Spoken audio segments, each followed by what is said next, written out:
యేసు ప్రభువారి సమయంలో జరిగినట్లు స్వస్థతలు, దెయ్యాలు వెళ్ళగొట్టడం ఇవన్నీ ఇప్పుడు ఉన్న సంఘాల్లో జరుగుతున్నాయా అని ప్రశ్నలు అడుగుతున్నారండి. యేసుక్రీస్తు ప్రభువారు ఉన్న సమయంలో జరిగిన స్వస్థతలు, అద్భుతాలు, మిరకల్స్, చనిపోయిన వారిని తిరిగి లేపడం ఓకే ఇప్పుడు జరుగుతున్నాయా అని చెప్పి అడుగుతున్నారు. చనిపోయిన వారిని తిరిగి లేపడము, అద్భుత కార్యములు జరగడము ఇవన్నీ కూడా ఆగిపోయాయని చెప్తున్న ఒక గ్రూప్ ఆఫ్ పీపుల్ ఉన్నారు. వీళ్ళు ఏం తీసుకుంటారంటే మార్క్స్ వార్త 16:18 ప్రకారంగా ఇవన్నీ ఆగిపోయాయి, ఇక్కడ పరిపూర్ణమైనది వచ్చినప్పుడు పూర్ణమైనది వచ్చినప్పుడు ఇక అయిపోయింది, పరిపూర్ణం అయిపోయింది కాబట్టి ఇక మనకు బైబిలే తప్ప ఏ స్వస్థతలు, ఏ విడుదల, ఎటువంటి దెయ్యాలు వెళ్ళిపోవడాలు ఏమీ ఉండవు. రాయబడిన వాక్యాన్ని నమ్ముకోవడం వరకే. ఇది క్రీస్తు సంఘం అని చెప్పబడుతున్నటువంటి ఒక సిద్ధాంతం. వాళ్ళు చెప్పేది ఏంటంటే చర్చిలో చప్పట్లు కొట్టద్దు, తర్వాత ఇక అద్భుతాలు అనేవి ఇక లేవు, స్వస్థతలు అనేవి అసలు లేనే లేవు, అలాంటి వాటి గురించి మాట్లాడితే అంతా అబద్ధం అవుతుంది అని చెప్తూ వీళ్ళు దీన్నే నమ్ముకుంటారు. ఏంటి, వాక్యమే ఉంది, వాక్యం నమ్ముకోవాలంతే, దేవుడు స్వస్థపరచడు. ఇక ఎవరైనా సేవకులు ఏమైనా ప్రార్థన చేసినప్పుడు స్వస్థపడ్డామని చెప్తే వాళ్ళకి డబ్బులు ఇచ్చి చెప్పించారని చెప్తున్న దౌర్భాగ్యులు కూడా ఉన్నారు. ఎక్కడైనా అటువంటి పని జరుగుతుందా? ఒకవేళ జరిగినా ఆ దౌర్భాగ్యం దేవుడు వదిలేస్తాడా? అబద్ధం ఆడించిన వాడిని వదిలిపెట్టాడు కదా. సత్యమైనటువంటి దేవుని యొక్క సువార్త సత్యంతోనే ముందుకు వెళ్ళాలి, అసత్యంతో కాదు. దేవుని వాక్యము ఎంతో స్పష్టంగా చెప్తుంది, యేసుక్రీస్తునందు విశ్వాసం ఉంచేవారు అందరి వలన ఈ సూచక్రియలు జరుగునన్నాడు. క్రీస్తునందు విశ్వాసం ఉంచిన వారు, యేసునందు నమ్మిక ఉంచే వారందరి వలన ఈ సూచక్రియలు జరుగునన్నాడు. కానీ అపోస్తుల వలన మాత్రమే జరుగునన్నాడా? అల్లేదు. అంటే మార్క్స్ వార్త 16:17లో నమ్మిన వారి వలన, చూడండి, నమ్మిన వారి వలన ఈ సూచక్రియలు కనబడును. ఇక్కడ అపోస్తుల వలన కనబడును, నా శిష్యుల వల్లే కనబడును, తర్వాత కనబడదు అనలేదు. ఇక్కడ ఏమన్నాడు? నమ్మిన వారి వలన ఈ సూచక్రియలు కనబడును. ఏమనగా నా నామములు దెయ్యములు వెళ్ళగొట్టుదురు. ఈనాటికి దెయ్యాలు వెళ్ళగొట్టబడుతున్నాయి, ఎస్. భాషలు మాట్లాడుతున్నారా, ఎస్. అనేక చోట్ల జరుగుతున్నాయి. ఇందులో కొంతమంది దీనిని విపరీత చేష్టలు అంటే నిజానికి భాషలు కాని వాటిని కూడా మాట్లాడుతూ వాళ్ళలో ఏది శక్తి ఉన్నట్టు రుజువు చేసుకోవడం, మిగిలిన వాళ్ళు లేనట్టుగా ఈ ఓవర్ యాక్షన్ మనుషుల వల్ల అనేక మంది సత్యాన్ని నమ్మలేక అటు ఇటు అయిపోతున్నారు. గుర్తుపెట్టుకోండి, నిన్న నేడు నిరంతరం యేసు ప్రభువారు ఏకరీతిగా ఉన్నాడు. అయితే ఈరోజు కూడా చనిపోయిన వాడిని ఎందుకు లేపట్లేదు? లేపొచ్చు కదా ప్రభు. ఆయా సమయాల్లో ప్రభు లేపినట్టుగా మనం చూస్తున్నాం. అయితే మృతులైపోయినటువంటి లాజర్, చనిపోయిన కుళ్ళిపోయిన శవాన్ని లేపినట్టుగా ఈ రోజుల్లో కూడా లేపొచ్చా?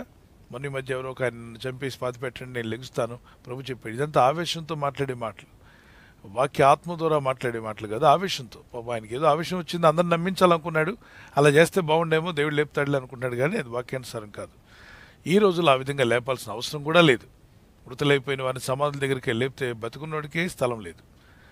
చనిపోయిన శవాలకి సమాధి స్థలం లేక ఎక్కడెక్కడో సమాధి చేస్తున్నారు.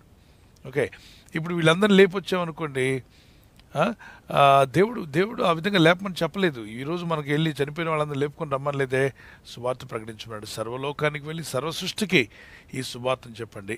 అది ఎక్కడుంది? మత్తయి సువార్త 28:19-20లో రాయబడింది. మార్క్స్ వార్త 16:15-16లో రాయబడింది. సో ఆఖరిలో ప్రభు చెప్పిన మాటలు, సువార్త ప్రకటించండి, నమ్మిన వారికి బాప్తిసం ఇవ్వండి, వారిని నా శిష్యులుగా చేయండి, దేవుని మార్గంలో వారిని నడిపించండి, సత్య మార్గంలో ముందుకు సాగమని చెప్పి ఎంతో స్పష్టంగా చెప్పిన అదే సువార్త ప్రపంచం అంతా వెళ్తూ ఉంది. ఆత్మలు రక్షించబడుతున్నాయి, అనేకులు ప్రభునందు విశ్వాసం ఉంచి వస్తున్నారు. మరి దెయ్యాలను వెళ్ళగొట్టబడడం, దెయ్యాలు ఎన్నో చోట్ల పోతున్నాయి. యేసుక్రీస్తు నామములో గద్దించినప్పుడు దెయ్యాలు పోవడం మనం చూడలేదా? ఎన్నో చోట్ల పోతున్నాయి దెయ్యాలు. అయితే కొంతమంది నాకు దెయ్యం ఉందని వాళ్ళే అనుకుంటూ ఎవరు గద్దించినా పోతూనే ఉంటుంది ఆ దెయ్యం, వీళ్ళు మాత్రం వదిలిపెట్టదు. అది భ్రమలో ఉంటున్నారు వాళ్ళు ఇది దెయ్యం ఉందన్నట్టు వాళ్ళే ఫీల్ అయిపోవడం, ఏ సేవకుడు గద్దించినా కింద పడి కొట్టుకోవడం, వెళ్ళిపోయిన తర్వాత మళ్ళీ లేచి కూర్చోవడం, నాలో దెయ్యం ఉంది. వీళ్ళు కొంచెం వాక్య జ్ఞానం లేక మాట్లాడుకునే ఒక విధమైనటువంటి ట్రాన్స్లోకి వెళ్ళిపోయారన్నమాట.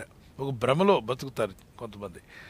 మరికొందరు బీపీ ఉంటే బీపీ దెయ్యం, షుగర్ ఉంటే షుగర్ దెయ్యం, మరి తలనొప్పి ఉంటే దయచేసి బీపీలు షుగర్లు దెయ్యాలు కావు. పుట్టిన ప్రతి బిడ్డ నుండి చనిపోయేదాకా బీపీ ఉంటుంది ప్రతి మనిషిలో. దాన్ని బ్లడ్ ప్రెషర్ అంటారు. బ్లడ్ ప్రెషర్ లేకపోతే మనిషి చనిపోతాడు. అయితే హై బీపీ, లో బీపీ లేకుండా బీపీ ఉంటుంది, ఖచ్చితంగా బీపీ టెస్ట్ చేస్తారు.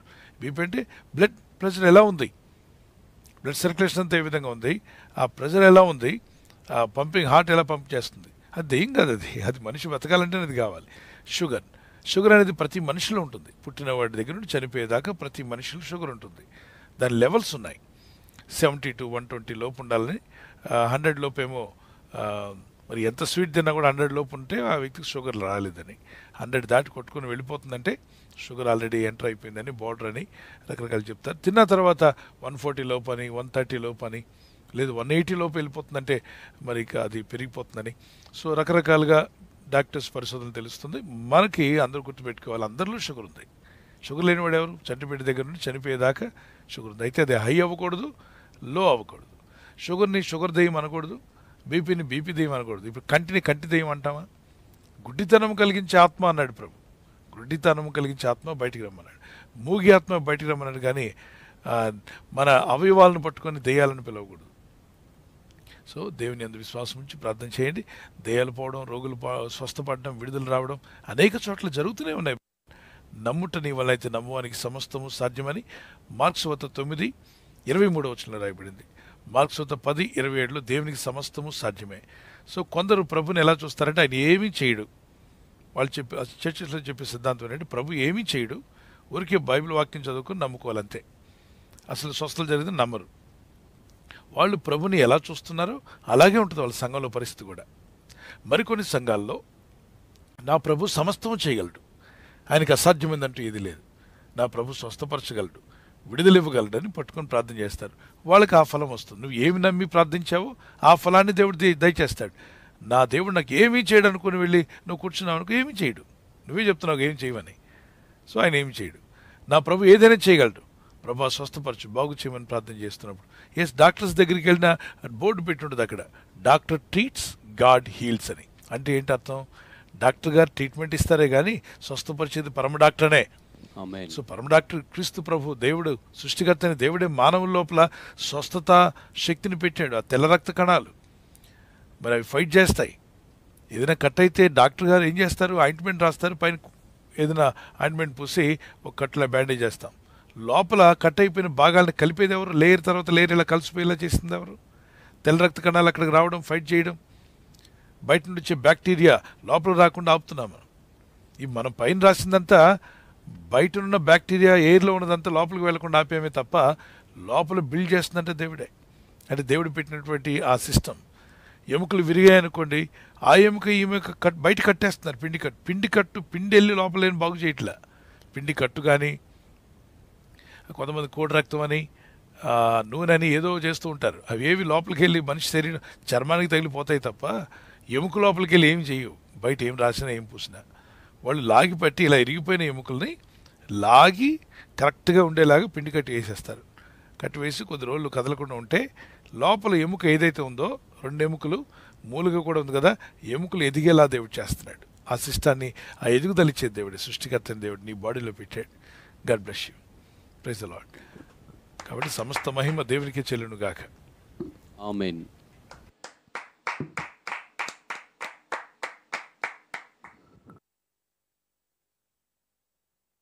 థ్యాంక్ యూ పాస్టర్ గారు అండి. ఈ సమయంలో మరొక ప్రశ్న ఈ విధంగా అడుగుతున్నారు. సిస్టర్ ప్రమీల గారు హైదరాబాద్ నుండి ప్రశ్న అడుగుతున్నారు. ప్రకటన గ్రంథము 20:4 ఈ మొదటి పునరుద్ధానములో పాలుగలవారు 1000 సంవత్సరములు యేసు ప్రభు వచ్చిన తర్వాత రాజ్యము చేస్తారా? 1000 సంవత్సరాలు గడిచిన తర్వాత రాజ్యం చేస్తారా అనేటువంటి సందేహాన్ని అడుగుతున్నారు. అదేవిధంగా గోగు మాగోగు అనువారు ఎవరు అనేటువంటి ప్రశ్నలు అడుగుతున్నారండి.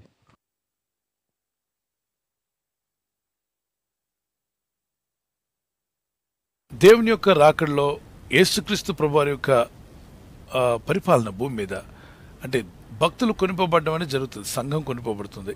తర్వాత యేసుక్రీస్తుతో కూడా ఉన్నవారు, పిలువబడిన వారు, ఏర్పరచబడిన వారు, నమ్మదగిన వారు అయినందున ఆయన ఆ రాజులను జయించును అన్నాడు. ఇజ్రాయిల్ మీదకి వీళ్ళంతా పోరాటానికి వస్తారు. ఇజ్రాయిల్లో సంఘం అంతే ఉంటుంది. యాంటిక్రైస్ట్ వచ్చినప్పుడు క్రీస్తు నమ్ముకున్న ఇజ్రాయిల్లో పెద్ద సంఘం ఏర్పరచబడబోతుంది అతి త్వరలో. 2 సాక్షులు వస్తారు.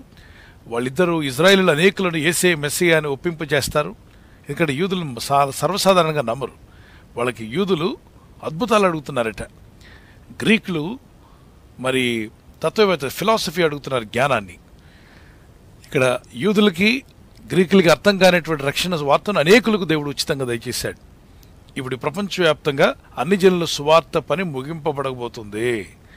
అందుకే అన్ని ప్రాంతాల్లో క్రీస్తు వార్త మాకు వద్దు వద్దు అని కొట్టేసుకుంటున్నారు చాలామంది. ఓకే, దేవుని సువార్త ముగింపుకు వచ్చేసింది. అన్ని జనుల్లో సువార్త ముగించిన వెంటనే సంఘము, అన్ని జనుల్లోని సంఘం కొనిపోబడుతుంది. యూదులందరూ కూడా మార్పు పొందడానికి 2 సాక్షులు వచ్చి వారిని క్రీస్తులోకి నడిపిస్తారు. యాంటక్రైస్ట్, క్రీస్తు విరోధి అనేవాడు నేనే దేవుడిని అని చెప్పి వీళ్ళిద్దరికన్నా గొప్ప అద్భుతాలు చేసి ఆకాశం నుండి అగ్ని రప్పించి వాళ్ళందరూ నమ్మిస్తాడు. అప్పుడు ఇతను నూతన మందిరంలో, వారి కట్టిన మందిరంలోకి వెళ్ళి నేను బలి చెప్పి పందిని అర్పించబోతున్న వాళ్ళు కళ్ళు తెరవబడి ఎవరే ఈ మెస్సయ్య కాదు, వీడు మోసగాడని చెప్పి అక్కడిని దూరంగా తొలగిపోతుండగా అతన్ని విడిచిపోయిన వాళ్ళందరి మీద హింస కలిగించడానికి ప్రయత్నం చేస్తాడు. 3.5 సంవత్సరాల ముందు, తర్వాత 3.5 సంవత్సరాల్లో మధ్యలో భయంకరమైన హింసలు కలిగిన ఈ పరిశుద్ధులు నీతి యందు నిలబడి ముద్ర వేయించుకోకుండా అవసరమైతే ప్రాణాలైనా పెడతారు.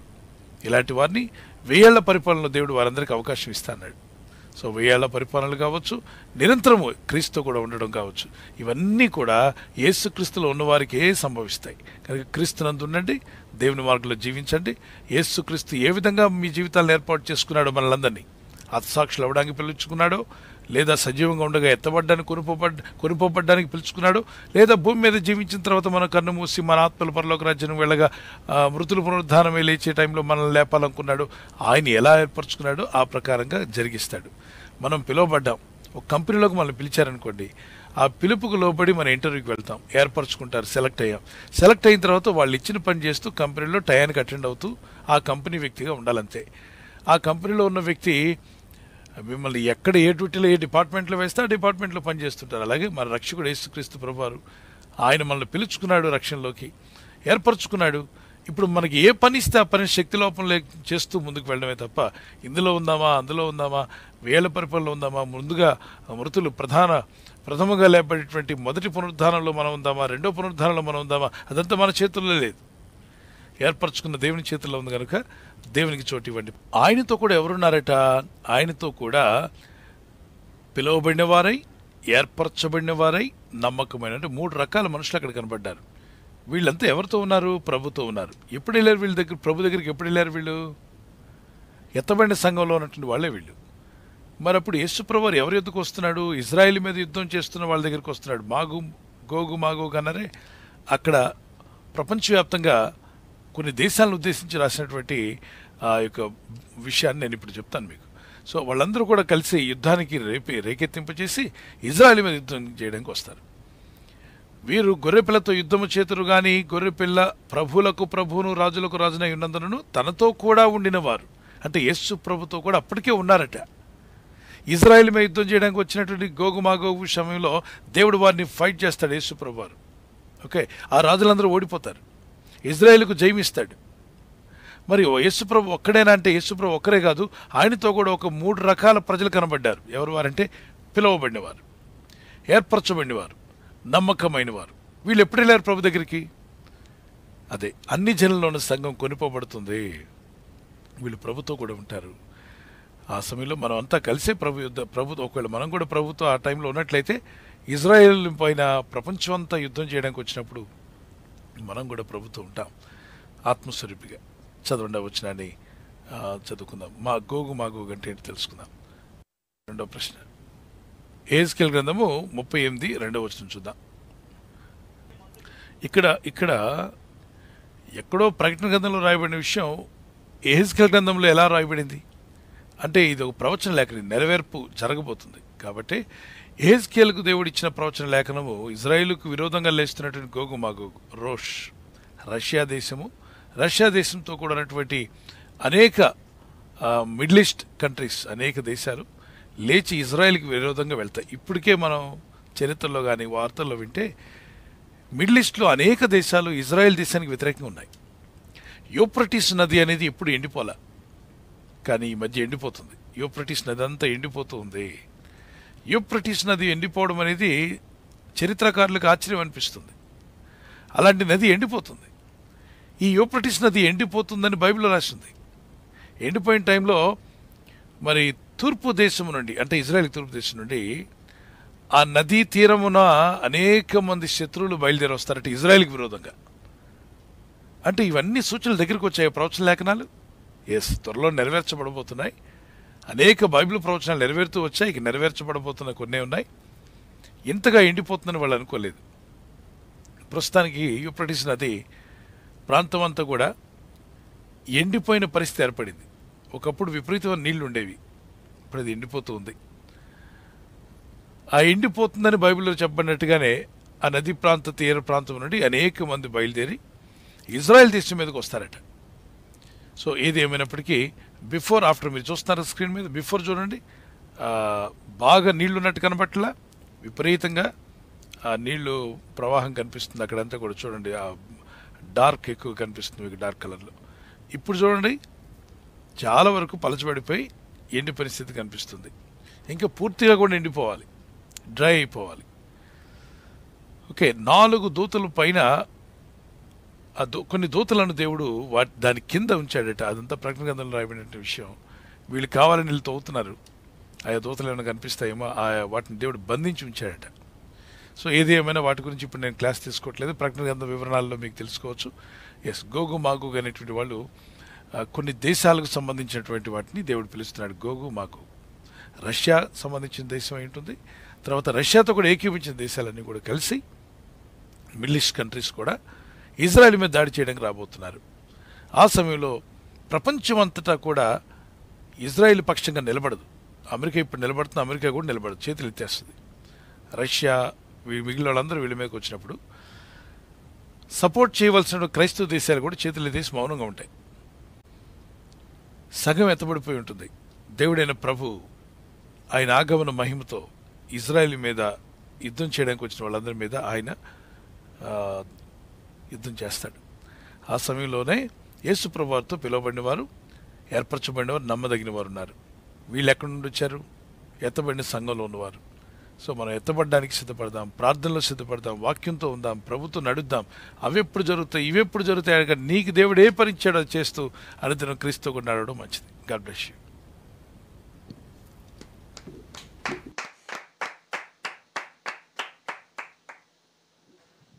థ్యాంక్ యూ పాస్టర్ గారు అండి. ఈ సమయంలో మరి ఒక ప్రశ్న పాస్టర్ గారు. మంజులా గారు హైదరాబాద్ నుంచి ఎలా అడుగుతున్నారండి, యాకోబు రాసిన పత్రిక 2వ అధ్యాయం 24వ వచనం యొక్క వాక్య వివరణ కావాలని అడుగుతున్నారు సార్.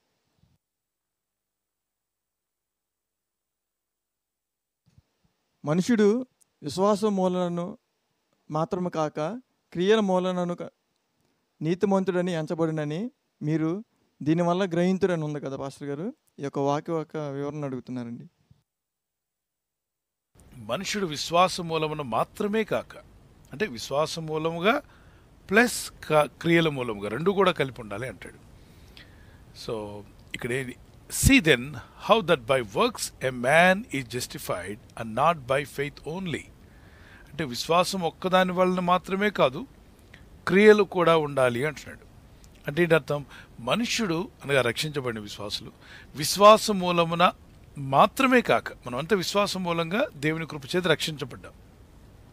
అంటే ఆ విశ్వాసం మూలంగా రక్షించబడ్డాము కదా, ఇక మనం ఏ మంచి పనులు చేయనక్కర్లేదు, మనం రక్షించబడ్డాము, నీతిమంతులు అయిపోయాం, పరలోక రాజ్యం మనకు గ్యారంటీ, మనకి ఇక ఏ నీతి పని చేయనక్కర్లేదు అంటూ ఒక గ్రూప్ తయారయ్యారు ఆ రోజుల్లోనే. వాళ్ళంటే ఏంటంటే రక్షింపబడితే చాలండి, మనం ధర్మ కార్యాలు, నీతి కార్యాలు, సత్క్రియలు చేయనక్కర్లేదు, మనం మన క్రియల చేత మనం రక్షించబడలేదు. నిజమే, దేవుని కృప చేతే మనం అంతా రక్షించబడ్డాం, మన క్రియల వల్ల కాదు రక్షణ పొందేది, దేవుని కృప చేతే రక్షణ పొందాం. అయితే రక్షించబడిన నీవు మంచి క్రియలు చేయుటకు రక్షించాడు, సత్క్రియలు చేయుటకు దేవుడైన ప్రభు మనల్ని ఏర్పరచుకున్నాడట. అంటే సత్క్రియలు ఉండాలా? రక్షణ పొందాలంటే సత్క్రియలు లేకపోయినా నీ కొరకు యేసు ప్రభువారు శిలువలో మరణించి నీ యొక్క పాపము శాపము ఆయన భరించి మరణించి తిరిగి లేచాడు పునరుద్ధానుడై. ఆయన సర్వజనులారా నా ఎద్దుకు రండి, నేను మీకు రక్షణ, విశ్రాంతిని అన్నీ కూడా ఉచితంగా ఇస్తాన్నాడు. సో ఇదేంటంటే దేవుని కృప. అర్హత లేని మనకు అర్హతను ప్రభు ద్వారా పొందుకోవడమే దేవుని కృప. మన అర్హులం కాదు, అయినా కూడా దేవుడు మనల్ని ప్రేమించి ఆ అర్హతకు మనకు అనుగ్రహించాడు. ఆయన కృప మనకు అనుగ్రహింపబడింది కాబట్టి రక్షణ పొందాం. అంటే ఇప్పుడు దాన్ని బట్టి రక్షణ ఎలా పొందామంటే, నేను కొండ ఎక్కి దిగాను, నేను 10 కొండల చుట్టూ తిరిగాను, నదుల్లో మునిగొచ్చాను, నేను చాలా కార్యక్రమాలు, భక్తి కార్యక్రమాలు చేయబట్టే నాకు రక్షణ ఇచ్చాడు, లేకపోతే వచ్చేది కాదు అనేది లేదు. క్రైస్తవులు ఎవరు అతిశయించడానికి లేదు. యేసుక్రీస్తు ప్రభువారు ఉచితముగా తన కృప చేత రక్షిస్తున్నాడు. మరి రక్షించబడింది ఎందుకు అంటే క్రియలు చేయుటకు. క్రియల చేత రక్షించబడలేదు, కానీ క్రియలు చేయుటకు రక్షణ పొందుకున్నావు. సత్క్రియల చేత రక్షణ పొందలేదు, యేసు వల్లనే రక్షణ పొందావు. కానీ నేను రక్షించుకున్నది ఎందుకంటే సత్క్రియలు చేయుటకు. మరి తీతు పత్రిక 2వ అధ్యాయం 8వ వచనం కానీ 3వ అధ్యాయంలో కూడా మనం చూద్దాం. అక్కడ సత్క్రియలు చేయుటకు మనము మరి ఏర్పరచబడ్డామట. అందుకొరకే దేవుడు రక్షించుకున్నాడు. కనుక విశ్వాసం ఒకటే ఉంటే సరిపోదు, విశ్వాసంతో పాటు క్రియలు కూడా ఉండాలి. క్రియలు లేని విశ్వాసం మృతమైనది అన్నాడు. చదువుదామా?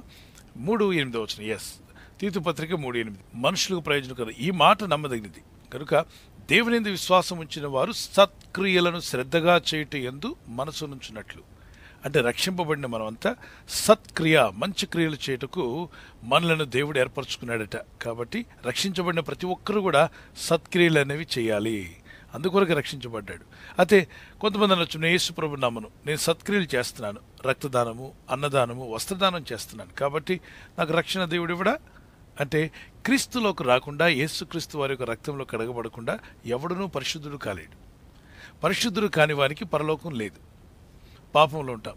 మరి 99% మంచి నీతి పనులు చేసామండి, 1% పాపం ఉందంటే కుండ నిండా పాలు పోసి పాలలో విషం వేస్తే ఏమవుతుంది? కుండ పాలు విషం అయిపోతాయి కదా. అవునండి. అలాగనే ఎంతో భక్తులు అయి ఉండొచ్చు, కానీ నీ కొరకు త్యాగం చేసిన యేసుక్రీస్తుకు నీ హృదయంలో చోటు ఇవ్వకపోతే నీ భక్తి అంతా కూడా అక్కడ 0 పక్కన 1 లేకుండా అయిపోయినట్టు అవుతుంది, రక్షణ లేకుండా అవుతుంది. కనుక రక్షించబడాలంటే యేసే మార్గం, సత్యం, జీవం. ఆ తర్వాత రక్షణ పొందిన మీరంతా కూడా, మనమంతా సత్క్రియలు చేటుకు దేవుడు ఏర్పరచుకున్నాడు. 3వ అధ్యాయంలో కూడా ఆఖరి వచనాలు కనిపిస్తుంది. 2వ అధ్యాయం తీతు పత్రిక చివరి వాక్యాల్లో కూడా సత్క్రియలు యందు ఆసక్తి గల వారిని దేవుడు ఏర్పరచుకున్నాడట. సో క్రియలు లేని విశ్వాసం వ్యర్థమన్నాడు. ఇక్కడ తీతు పత్రిక చదివేద్దాం. సత్క్రియలను శ్రద్ధగా చేయుటకు ఏర్పరచుకున్నాడట. సమయోచితముగా సత్క్రియలు శ్రద్ధగా చేయుటకు ఏర్పరచుకున్నాడు. మరి మంచి పనులు చేయడానికి, మంచి కార్యాలు చేయటకు మనల్ని ఏర్పరచుకున్నాడు. దేవునికి స్తోత్రం. మరి విశ్వాసం మూలముగాను క్రియలు కూడా ఉండాలి. రక్షణ పొందిన నీవు క్రియలు అంటే ఏ క్రియలు? యేసుక్రీస్తు నమ్ముకున్నావు కదా. ఒక వ్యక్తి దాని కింద పోషణలు మీకు కనిపిస్తుంది 2వ అధ్యాయంలో. నీ సహోదరుడు చలితో వణికిపోతున్నాడు అనుకోండి, కప్పుకోవడానికి మనం ఏమి ఇవ్వాలి? ఏదో బ్లాంకెటో ఏదో ఇవ్వాలి కదా. ఇవ్వకుండా హ్యాపీగా విశ్రాంతి తీసుకున్నాము, దేవుడు నీకు తోడై ఉంటాడులే, నేను ప్రార్థన చేస్తాను అనేటువంటి నీతి కబుర్లు చెప్పొద్దు. నీ వలన అయితే రక్షణ పొందిన నీవు నీ సహోదరుడు చలితో వణుకుతుంటే ఒక బ్లాంకెట్ ఒకటి కొనివ్వు, లేదంటే ఒక బెడ్షీటో, లేకపోతే కప్పుకోవడానికి ఒక స్వెటర్ లాంటిది కొనివ్వు అంటున్నాడు అక్కడ. అలాగే నీ సహోదరు ఆకలితో ఉండగా నువ్వు వెళ్ళిరమ్ము, దేవుడు నీకు తోడై ఉంటాడు అని నీతి కబుర్లు చెప్పొద్దు. దేవుడు నీకు ఇచ్చిన ఆహారంలో కొంత ఆహారం అని పెట్టు, లేదా ఒక ఆహారం కొని ఇచ్చేసేయి, దేవుడు నీకు తోడై ఉన్నాడని చెప్పు. కాబట్టి నీతి, భక్తి నాకు ఒక్కడికి మాత్రమే నేను రక్షణ పొందాను కాబట్టి నేను ఎవరికి ఏ సాయం చేయనక్కర్లేదనే వాళ్ళుగా ఉండొద్దు, క్రియలు కూడా కలిగి ఉండాలి అంటున్నాడు. అంతేకాకుండా యేసుక్రీస్తు విశ్వాసం ఉంచి బాప్తిజం పొందడం అదొక క్రియ. ఓకే, సంఘంలో చేర్చబడి దేవుని బిడ్డలుగా ప్రభు బలలో పాల్గొనట అది కూడా క్రియే. దేవుని వాక్యమును అనేకులకు అందించట్లో మీ వంతు సహకరించడం అది కూడా క్రియే. కానుకలు ఇచ్చడం ద్వారా కానీ, పరిచర్య జరిగించడం ద్వారా కానీ సువార్త పనిని అనేకులకు చేరవేయడం అది కూడా క్రియే. ఇతరులను ఆహ్వానించి దేవుని సన్నిధికి తీసుకురావడం అది కూడా క్రియే. నీ తోటి స్నేహితులకు దేవుని మాటలు తెలియపరిచి వారిని విశ్వసించేలా చేయడం అది కూడా క్రియ. సత్యాన్ని ప్రకటించడం. God bless you. దీని ద్వారా మనము విశ్వాసంలో ఇంకా ఎదగలం అంటాడు.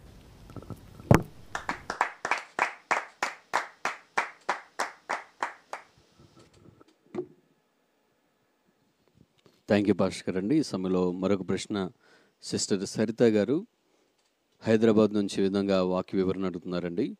మత్తయి సువార్త 16వ అధ్యాయము 19వ వచన వాక్య వివరణ అడుగుతున్నారు. పరలోక రాజ్యం యొక్క తాళపు చెవులు నీకు ఇచ్చేదను, నీవు భూలోకమందు దేనిని బంధింతువో అవి పరలోకమందును బంధింపబడును, భూలోకమందు దేనిని విప్పుతువో అవి పరలోకమందును విప్పబడును అని అతనితో చెప్పాను. ఈ యొక్క వాక్య వివరణ అడుగుతున్నారు పాస్టర్ గారండి. సంఘము కానీ, పరిచర్య కానీ, విశ్వాసులు కానీ, సేవకులకు కానీ విరోధంగా పోరేటువంటి అంధకార శక్తులను భూమి మీద మనం బంధిస్తే దేవుడు పరలోకమందు కూడా బంధిస్తా అన్నాడు. దీని అర్థం ఏంటి అని దేవుడు మనల్ని ఎంత ప్రేమిస్తూ ఆ అధికారం ఇచ్చాడో చూడండి. యాకోబు పత్రిక 1 యోహాను సువార్త 1:12 అధికారము దేవుడు ఇచ్చినట్టుగా మనం చూస్తున్నాం. మనం ఆయన పిల్లలకు అధికారం ఇచ్చాడట. కాబట్టి అధికారం కలిగి ఉన్నావు అని చెప్తున్నాడు దేవుడు. నీకు నేను అధికారం ఇచ్చినాను. అధికారం ఏంటంటే నువ్వు యేసుక్రీస్తుని అంగీకరించినప్పుడు తనను అంగీకరించిన వారందరికీ, అనగా తన నామమందు విశ్వాసం ఇచ్చిన వారికి దేవుని పిల్లలకుటకు ఆయన అధికారం అనుగ్రహించను. సో మీరు కూడా సంఘంలో ఒక భాగమై ఉన్నారు. మీ ప్రార్థన కూడా ప్రభు వింటాడు. దేవుని యందు విశ్వాసం ఉంచి మరి జీవితాలకు విరోధంగా పోరాడుతున్న అంధకార శక్తులను బంధించి ప్రార్థిస్తూ విశ్వాసంలో ముందుకు సాగమని దాని అర్థం. ఓకేమా? దేవుని వాక్యంలో ముందుకు సాగండి. God bless you.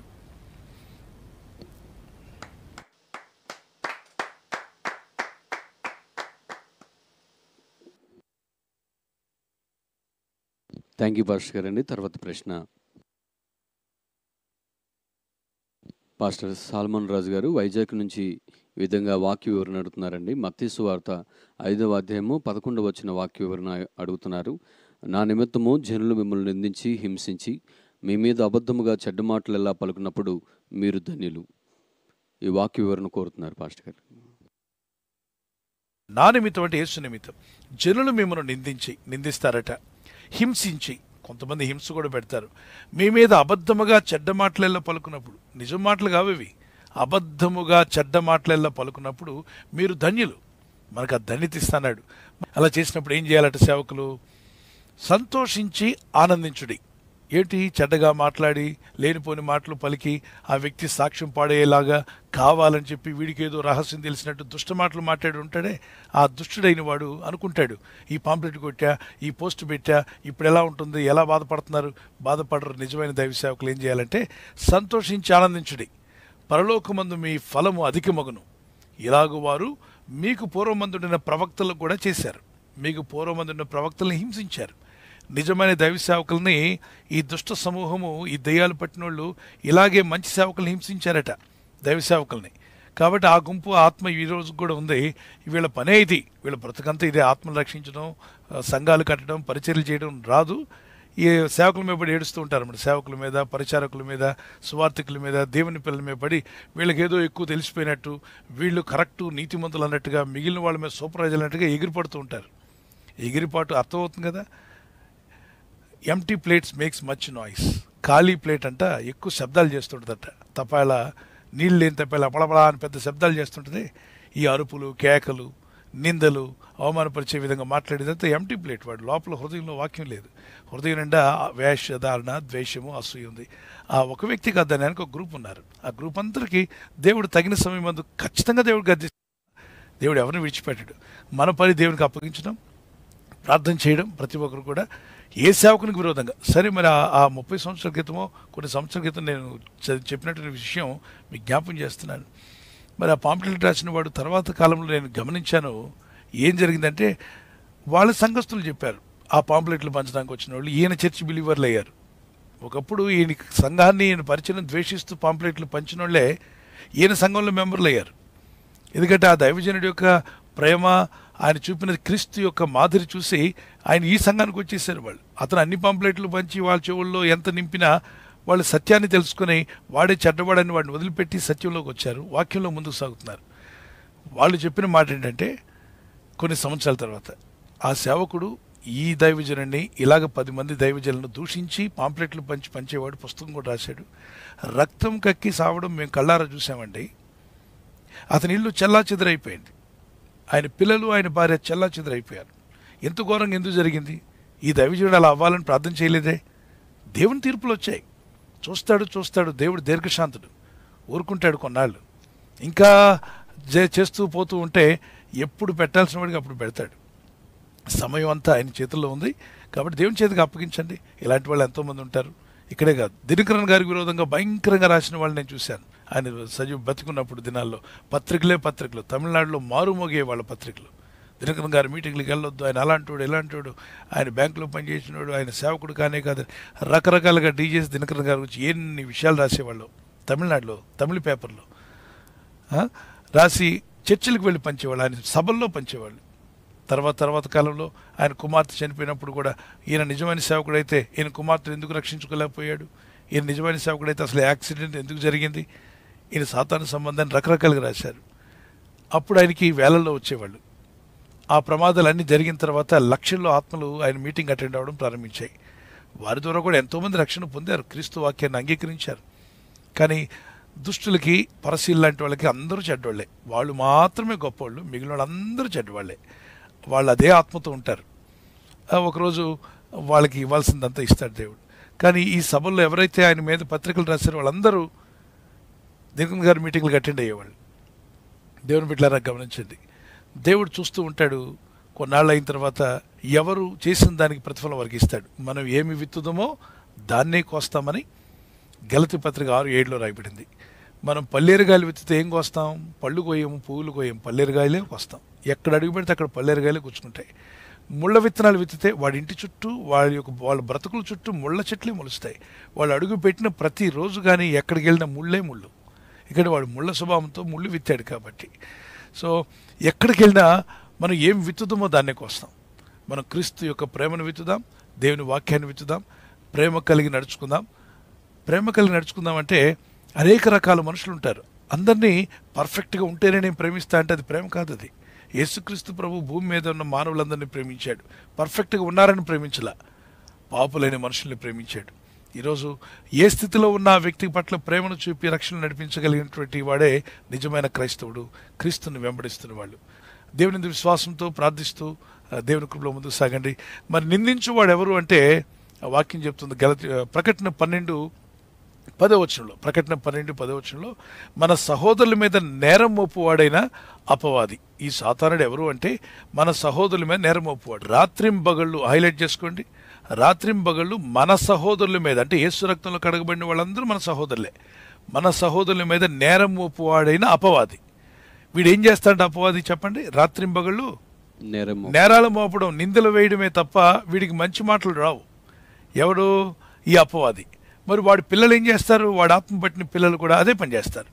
వాడు అదే పని చేస్తున్నాడు, వాడి పిల్లలు కూడా అదే పని చేస్తారు. అందుకే వాక్యం చెప్తుంది కదా, 3వ లైన్ చదవండి. మన సహోదరుల మీద, దేవుని ఎదుట, 3వ లైన్ చదువుతున్నాను, మన దేవుని ఎదుట మన సహోదరుల మీద అనండి ఒకసారి. మన దేవుని ఎదుట. మన సహోదరులు అంటే ఎవరు? యేసుక్రీస్తునందు విశ్వాసం ఉంచిన ప్రతి ఒక్కడు మన సహోదరుడే.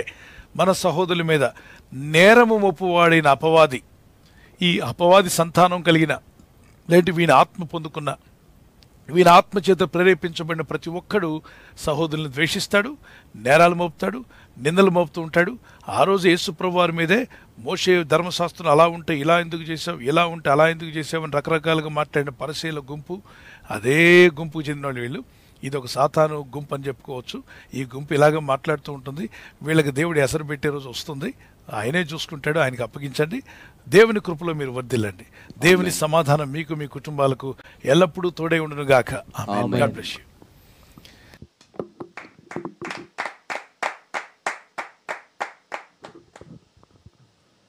థ్యాంక్ యూ పాస్టర్ గారు. తర్వాత ప్రశ్న బ్రదర్ ప్రదీప్ గారు గుంటూరు నుండి ప్రశ్న అడుగుతున్నారు.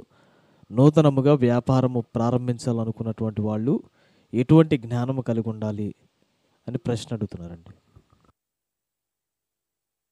బిజినెస్ అనేది ఒక్కరే కాదు, చాలా మంది చేస్తున్నారు. ఓకే, అనేక మందికి కొంత ఒత్తిడి ఉంటుంది బిజినెస్ చేసే వాళ్ళకి.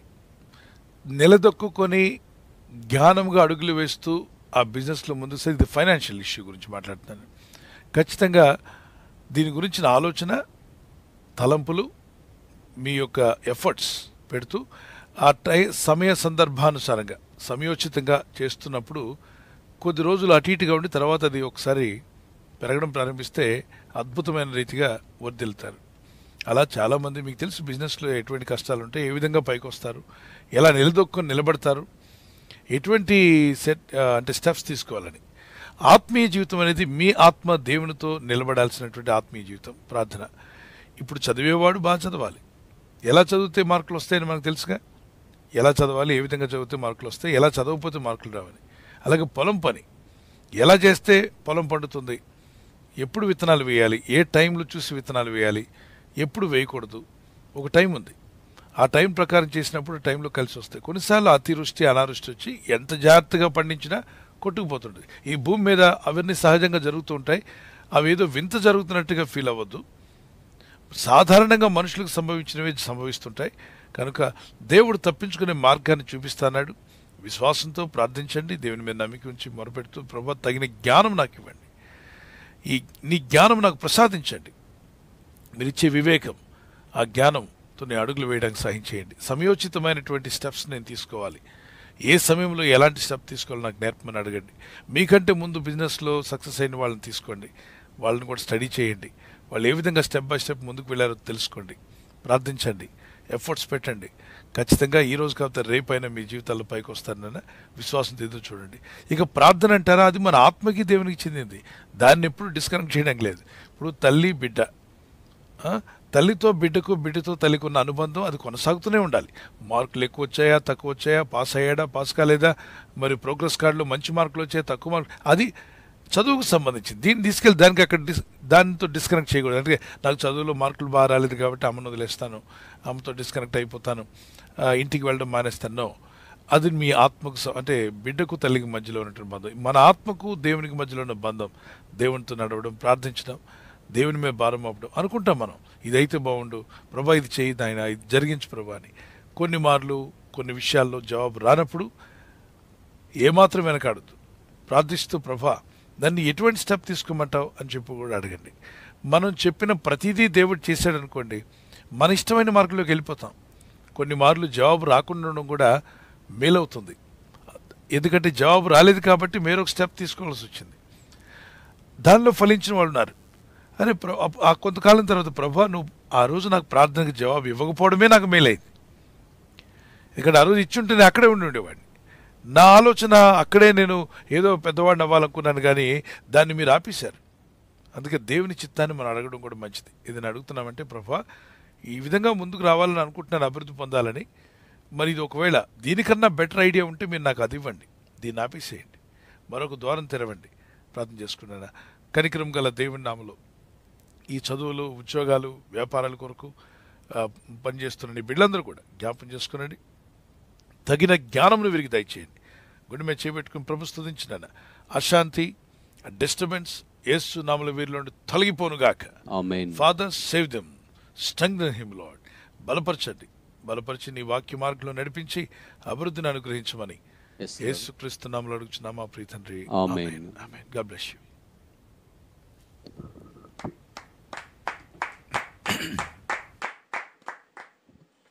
థ్యాంక్ యూ పాస్టర్ గారండి. ఈ సమయంలో మరొక ప్రశ్న సిస్టర్ దేవమణి గారు కాకినాడ నుంచి విధంగా ప్రశ్న అడుగుతున్నారండి.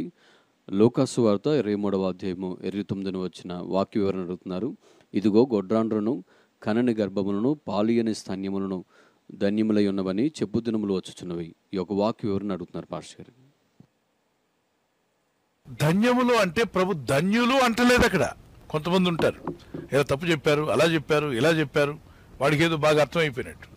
బాగా వాక్యం ఎంత స్పష్టంగా చెప్తుందంటే, కనని గర్భము పాలైన స్థలములు ధన్యములని చెప్పే రోజులు రాబోతున్నాయి, దానికోసం ఏడవండి, నా కోసం ఏడవకండి, నేను సిలువ మోస్తానని ఏడవకండి, నేను మోయకపోతే ఎవరు మోస్తారు, మీ పాపాలు నేను తీగిపోతే ఎవరు తీస్తారమ్మా, యెరూషలేము కుమార్తెలారా మీ కొరకు మీ పిల్లల కొరకు ఏడవండి, వారు వాళ్ళ రక్షణ కొరకు వారి పిల్లల రక్షణ కొరకు ఏడవాలి. ఓకే, ఆ మ్యాటర్ అంతటితో అయిపోయింది. మళ్ళీ నెక్స్ట్ వర్డ్ ఆయన మాట్లాడుతున్నాడు. ఏమని మాట్లాడుతున్నాడు? ఒక రోజులు రాబోతున్నాయి, ఆ రోజులు ఇదిగో గొడ్డాండ్రను కనని గర్భములను పాలియని స్థలములను, అంటే కనలేదు గొడ్డాండ్రుగా మా పిల్లలు లేనోళ్ళు, గర్భం రాలేదు వారికి, అలాంటి వారికి కనని గర్భము పాలిని స్థలములు, అసలు ఎప్పుడు పాలు ఇవ్వలేదు, పిల్లలు కలిగితే కదా పాలు ఇవ్వడానికి, ధన్యములైనవని చెప్పే దినములు వస్తున్నవి. అలాంటి దినాలు రాబోతున్నాయి. ధన్యులు అంటలేదు అక్కడ, అంటే పిల్లలు కనకుండా ఉంటే ధన్యులు, పాలు ఇవ్వకుండా ఉంటే ధన్యులు అంటలా. అక్కడ ఎంతో స్పష్టంగా ధన్యములని అనుకు చెప్పుకునే దినాలు వస్తాయి. అటువంటి దినాలు చాలా భయంకరమైన దినాలు. ఆ దినాలు రాకముందే ప్రతి ఒక్కరు కూడా మారు మనసు పొందాలి. ఆ దినాలు రాబోతున్నాయి. ఆ రోజుల్లో అటువంటి దినాలు వచ్చాయి, తర్వాత రోజుల్లో వచ్చాయి, ఈ రోజుల్లో కూడా అటువంటి పరిస్థితులు ఉన్నాయి. చూడండి, పిల్లలు ఉన్న వాళ్ళు కష్టపడుతూ బాధపడుతూ ఉంటూ ఆ ఎదురింటి వాళ్ళకి పిల్లలు లేరంటే మీ పనే హాయ్ అండి, మీకు పిల్లలు ఉన్నారని గ్రౌండ్లో ఎక్కడ కలుసుకున్నప్పుడు మాకు పిల్లలు లేరంటే, ఈ పిల్లల నుండి 3 పిల్లలతో నానా ఇబ్బంది పడుతూ ఈ 3 పిశాచాలతో నానా తిప్పలు పడుతున్నాను, వీళ్ళని ఒకడంటే ఒకడు మాట వింటలేదు అంటూ పిల్లలు లేని ఆవిడని కలుసుకున్నప్పుడు ఈవిడంటది మీ పనే హాయ్ అండి అని. అంతేకాకుండా ప్రపంచవ్యాప్తంగా ఒక తరం వచ్చేసింది, పిల్లలు కనడానికి ఇష్టపడట్లా, పెళ్ళిళ్ళు చేసుకోవడం కూడా ఇష్టపడట్లా. 2030 తర్వాత సగానికి పైన పెళ్ళిళ్ళు లేనటువంటి బ్యాచులర్స్, స్పిన్స్టర్స్ ఉంటారట ప్రపంచంలో.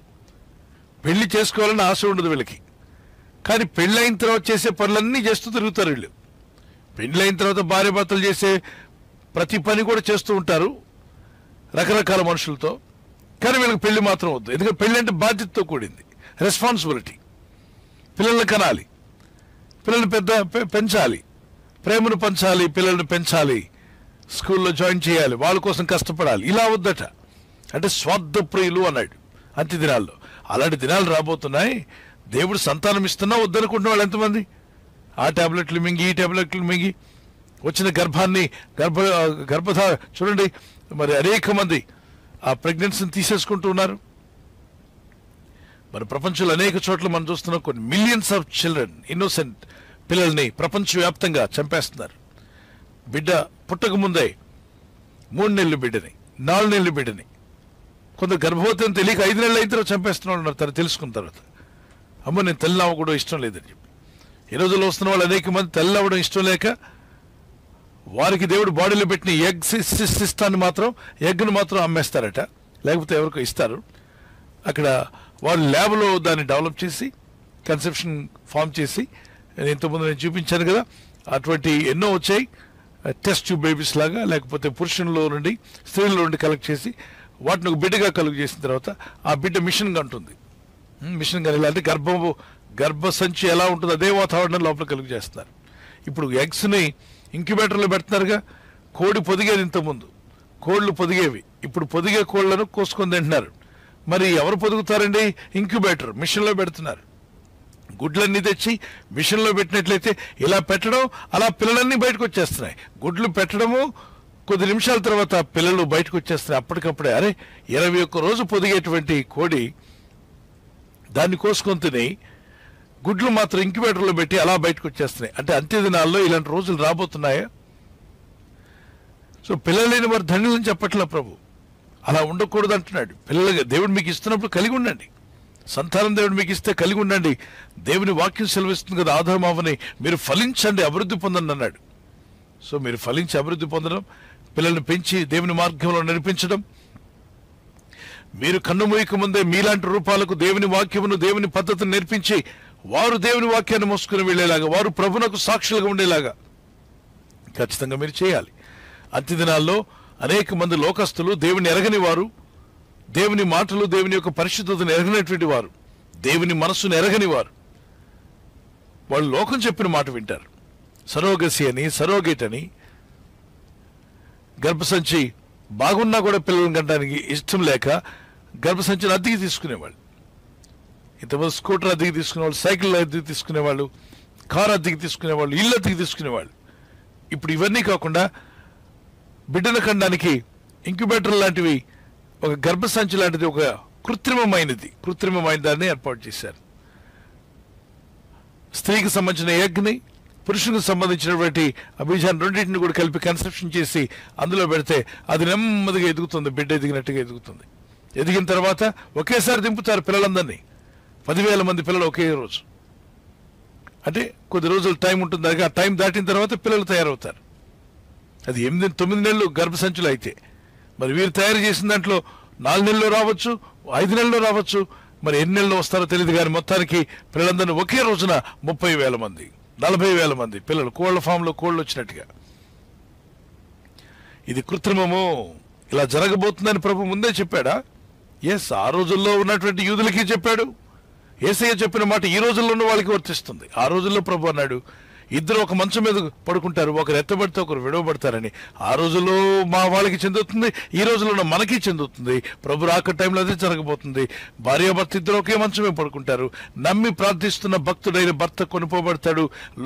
లోకం వెంట వెళ్తూ భక్తిహీనంగా జీవిస్తున్న స్త్రీ విడవబడుతుంది. ఒకవేళ భార్య భక్తురాలైతే, ప్రార్థనాపరురాలైతే, భర్త లోకానుసారమైన వాడైతే ఇద్దరు కలిసే కాపురం చేస్తుంటారు. కానీ దేవుని రాకడ వచ్చినప్పుడు భక్తురాలైనటువంటి ఈమె కొనిపోబడుతుంది. ఎందుకంటే మీరు నమ్మి విశ్వసించి ప్రార్థిస్తూ బాప్తిజం తీసుకున్నప్పుడు, మీరు నమ్మి విశ్వసించి ప్రభునందు నమ్మిక వచ్చి బాప్తిజం తీసుకున్నప్పుడు మీ పేర్లు జీవగ్రంథంలో రాయబడ్డాయి.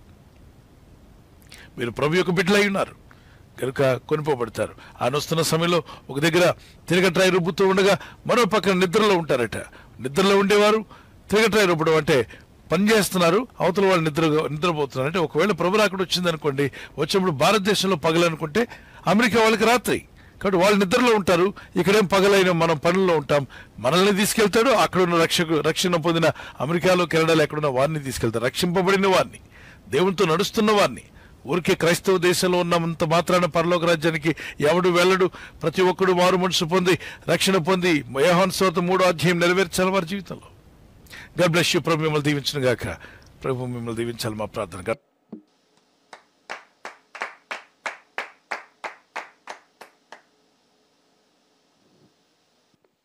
థ్యాంక్ యూ పాస్టర్ గారండి. మరొక ప్రశ్న సిస్టర్ కేజే గారు వేజండ్ల నుంచి ఈ విధంగా ప్రశ్న అడుగుతున్నారు. యెహోవా సాక్షులు యేసుని పూజించవద్దు అని అంటున్నారు. అదేవిధంగా మరొక ప్రశ్న, దశంభాగం ఎందుకు ఇవ్వాలి అంటున్నారు. కానుకలు తీసుకోకుండా పని చేయకుండా సేవ చేయాలని అంటున్నారు. ఈ విధంగా ప్రశ్నలు అడుగుతున్నారండి. వాళ్ళకి ఏదో రోగం వచ్చి అంటున్నారమ్మా. రోగం వచ్చినాడు, దగ్గు వచ్చినాడు దగ్గుతుంటాడు, తుమ్ము వచ్చినాడు తుమ్ముతుంటాడు, కానీ బైబిల్ తెలిసినాడు బైబిల్ అనుసరిస్తాడు. సో ఈ రోగం వచ్చిన వాళ్ళతో ఎంతసేపు మనం పోరాడతాం? వాళ్ళకి ఒక సిద్ధాంతం అనే రోగం పట్టింది. ఆ సిద్ధాంతం ఏంటంటే యేసు ప్రభు దేవుడు కాదు, మేము నమ్ముతామంటారు, మళ్ళా కాదంటారు. యెహోవా దేవుడినే ప్రార్థన చేయమంటారు, ఆ నామంలోనే ప్రార్థన చేయాలి, ఇక తరతరాలకు నా నామం మారదన్నాడు. కాబట్టి అంటే నిబంధన మారిందన్న సంగతి వాళ్ళకి ఇంకా బలి వెలగల. తరతరాలకు మారదన్నాడు, అది పాత నిబంధన. క్రొత్త నిబంధన ఇచ్చినప్పుడు దేవుడే కదా ఇచ్చాడు క్రొత్త నిబంధన. సో అన్ని నామముల కన్నా పైనామం, మనుషులు ఇవ్వబడిన నామం, రక్షించే నామం యేసుక్రీస్తు నామం. ఆ నామంలో ప్రార్థన చేయొద్దంటే, ఆ నామంలో ప్రార్థన చేయొద్దని అన్నంత మాత్రాన మనం చేయకుండా మానేస్తామా? ఈ లోకంలో ఎంతోమంది తప్పుడు సిద్ధాంతాలు తీసుకుని వస్తాను. మార్మనిజం అని ఒకటి ఉంది, మార్మనిస్టులు అంటారు. వాళ్ళు ఈ బైబిల్ కాదు, కొత్త ఇంకొక టెస్టిమెంట్ ఉందని వస్తారు. ముందు అది చెప్పరు. మేము యేసుప్రభువు నమ్ముతున్నాం, మేము భక్తులమే, మీ ఇంటికి రమ్మన్నాడు దేవుడు చెప్పాడని చెప్తారు. అంతా ఒకటిదే. పక్కన జామకాయలు అమ్ముకునే బడ్డీ షాప్ అతను ఐరన్ చేస్తున్న ఐరన్ పెట్టి అతను అడుగుతారేమంటే, ఇక్కడ ఎవరైనా ఈ అపార్ట్మెంట్లో యేసుప్రభువు నమ్ముకున్న వాళ్ళు ఉన్నారండి, ఈ వీధిలో ఎవరైనా యేసుప్రభువు నమ్ముకుని చర్చికి వెళ్ళే వాళ్ళు ఉన్నారా అని అడుగుతారు.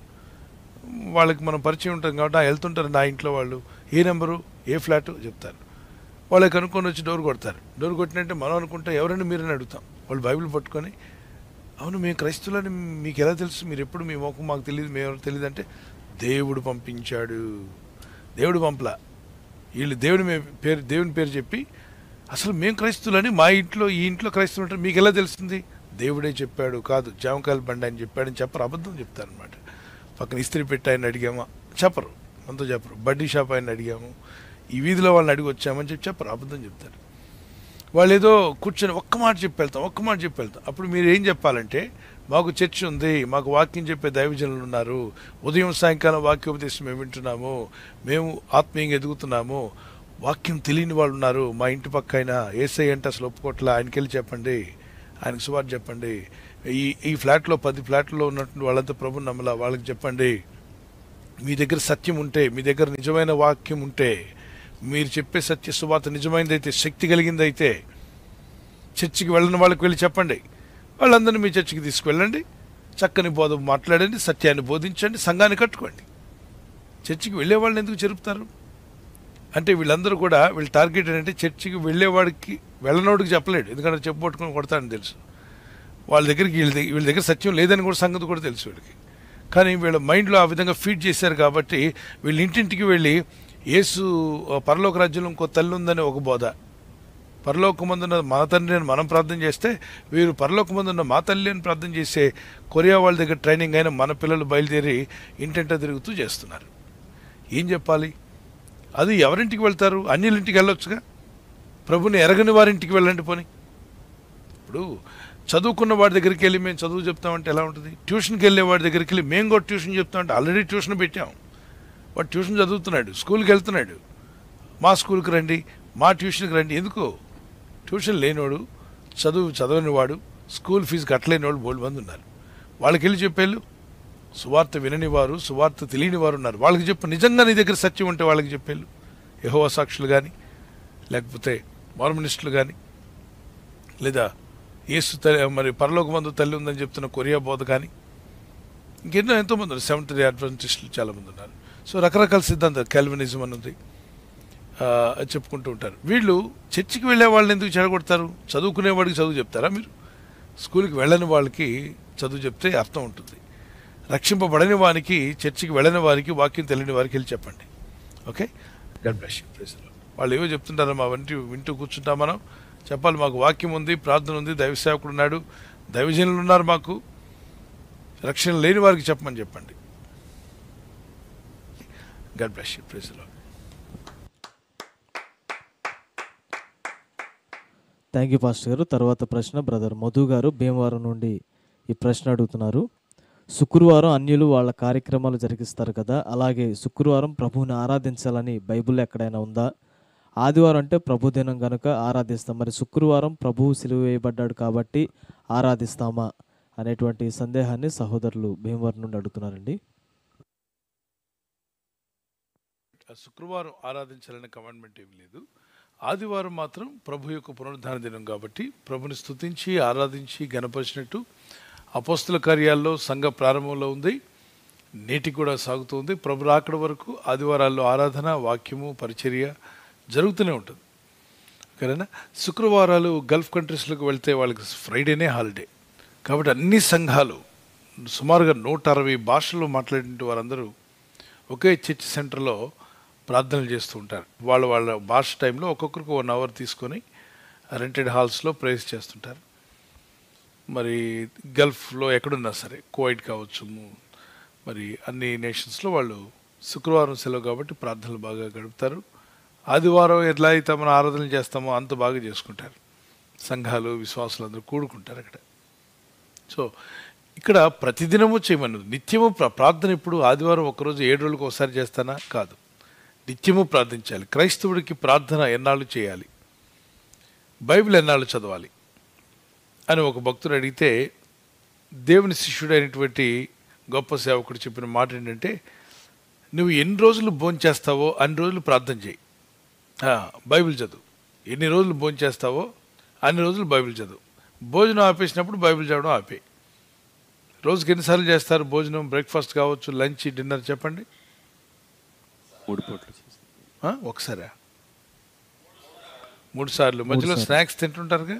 అవునండి, తింటూ ఉంటారు. స్నేక్లు కాదు, స్నాక్లు. ఓకే, మరి అన్నిసార్లు బైబిల్ చదవడం ప్రారంభిస్తే ఏం జరుగుతుంది? ఎస్, అది మేలే, మీ ఆత్మకు మేలు. మీ ఆత్మకు ఆహారం పెట్టారు, మీ ఆత్మ బలపడుతుంది, శక్తి పొందుకుంటుంది. మరి ప్రార్థన ఎన్నిసార్లు చేయాలి? శ్వాస పీల్చేంత వరకు ప్రార్థించండి. శ్వాస ఆప్ చేయగానే ప్రార్థన ఆపేయండి. శ్వాస ఎప్పటి వరకు పిలుస్తారు చెప్పండి? జీవితం బ్రతుకున్నంత వరకు. కాబట్టి ప్రార్థన కూడా మనం బ్రతుకున్నన్నాళ్ళు ప్రార్థిస్తాడు. తండ్రితో మాట్లాడుతున్నాం. ప్రార్థన అంటే అదేదో పెద్ద కష్టమైన పని కాదు. మీ ఫ్రెండ్తో మాట్లాడతారు, మీ స్నేహితులతో మాట్లాడతారు. ఈ ఫోన్లు వచ్చాక ఫోన్ పట్టుకొని అసలు వదిలిపెట్టట్లేదు. చెవు ఊడిపోయినా ఊడిపోద్దు, కానీ ఫోన్ మాత్రం చేతిలో ఊడిపోదు. ఇలా కంటిన్యూగా ఫోన్లో మాట్లాడుతున్నారే. దేవునితో మాట్లాడండి. ప్రార్థనలో దేవునితో సహవాసం చేయండి. అద్భుతమైన సహాయం దేవుడు మీకు దయచేస్తాడు. సో ప్రార్థన, శ్వాస పీల్చిన నాళ్ళు ప్రార్థిస్తుండు. అంటే శరీరము శ్వాస పీల్చకపోతే చనిపోతుంది, ఆత్మ ప్రార్థించకపోతే చనిపోతుంది, చల్లారిపోతుంది.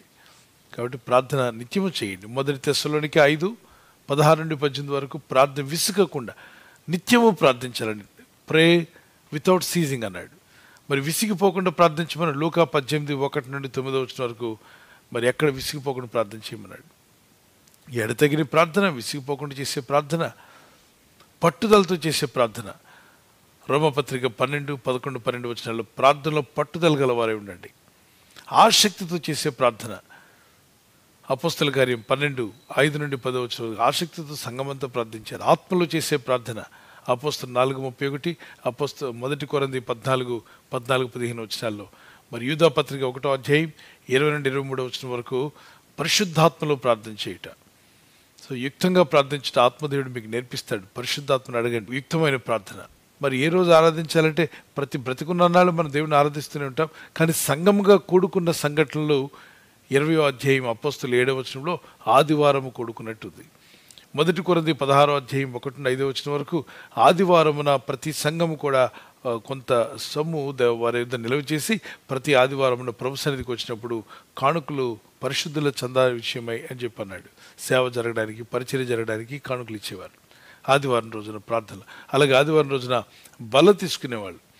కొందరు 4 వారాల్లో 1 వారం తీసుకుంటే కొందరు ఒక్కొక్క వారం తీసుకునేవాళ్ళు. సో ఇప్పుడు దానిలో కూడా పెద్ద అదేదో ప్రతి వారం తీసుకున్నాడే కరెక్టు, 3-4 వారాలకు ఒకసారి తీసుకున్నాడు కరెక్ట్ కాదు అనేటువంటిది కూడా తప్పే. తీసుకున్నాడా లేదా, ప్రభులో ఉంటున్నాడా లేదని అర్థం. మరి కొంతమంది ప్రతిరోజు తీసుకోమంటారు. సో రకరకాల వాదనలు, ఇవన్నీ ఆజ్ఞలు కావు. ప్రభు బల్ల తీసుకోవడం ఆజ్ఞే, కానీ ఎప్పుడు ఏ టైంలో ఏ రోజు తీసుకోవాలన్నది ఆజ్ఞ కాదు.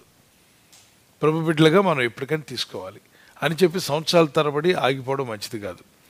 ఒక నెలలో కనీసం ఒకసారైనా తీసుకోవడానికి ప్రయత్నం చేయండి, పాల్గొనండి, ప్రార్థించండి. God bless you. ప్రభు మిమ్మల్ని దీవించుగాక.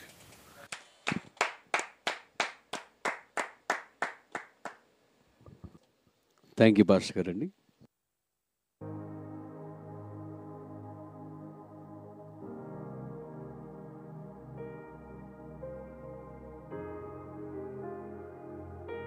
ప్రార్థన చేసుకుందాం.